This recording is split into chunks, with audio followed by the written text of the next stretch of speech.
साथ ही मैं doctor MP Singh आप सभी का ध्यान आकर्षित करना चाहता हूं कि कोहरे के अंदर होने वाले हादसों में जो हमारे भारतीय जवान मारे जा रहे हैं, आखिर क्यों, हम सबका चिंतन क्यों नहीं। इन सड़क हादसों में किसी का बेटा, किसी की बेटी, किसी की बहन, किसी का भाई, किसी की पत्नी, किसी की जान जब जाती है तो देश का बहुत बड़ा नुकसान होता है। साथियों, कोहरे के हादसे में आप सब जानते हैं, जब कोहरा पड़ता है, कोहरा पड़ता है तो कुछ भी दिखाई नहीं पड़ता सड़क पर।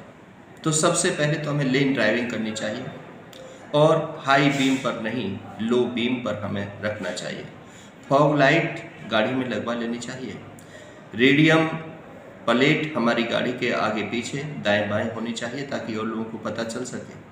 कभी भी हाई स्पीड पर ऐसी स्थिति में गाड़ी नहीं चलानी चाहिए क्योंकि कुछ भी दिखाई नहीं पड़ता है।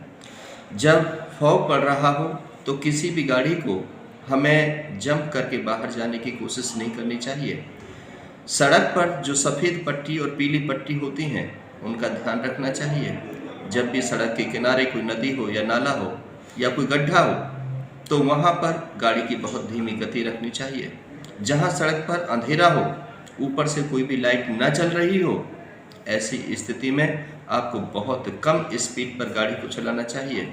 गाड़ी से दूरी बनाए रखनी चाहिए क्योंकि कोहरा पड़ने की स्थिति में सड़क नम हो जाती है, गीली हो जाती है और गीली स्थिति में कई बार जब हम ब्रेक लगाते हैं तो ब्रेक सही से नहीं लग पाते हैं और गाड़ी आगे से टकरा जाती है। लड़ाई झगड़ा नहीं करना चाहिए क्योंकि हो सकता है किसी भी स्थिति में किसी भी कारण से किसी की गाड़ी हिट हो जाती है तो लेन ड्राइविंग में पीछे से आने वाली जितनी भी गाड़ी होती हैं वो सब टकरा जाती हैं।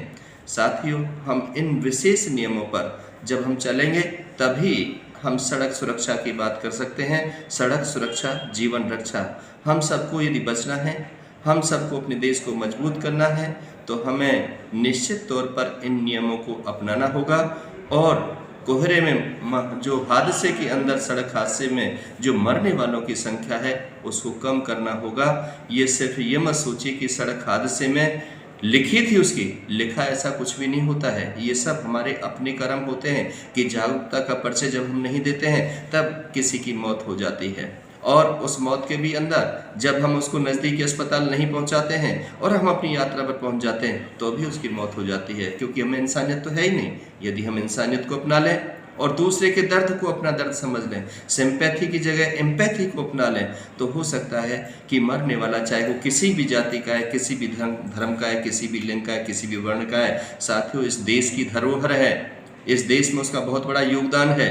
ये मत सोचिए कि मेरा नहीं है और जब अपना मरता है तो पता चलती है ना। इसलिए ध्यान दीजिए, मैं आपका ध्यान आकर्षित कर रहा हूँ और नियमों की पालना कीजिए। इन सब बातों के साथ में आपका बहुत बहुत शुक्रिया, बहुत बहुत आभार।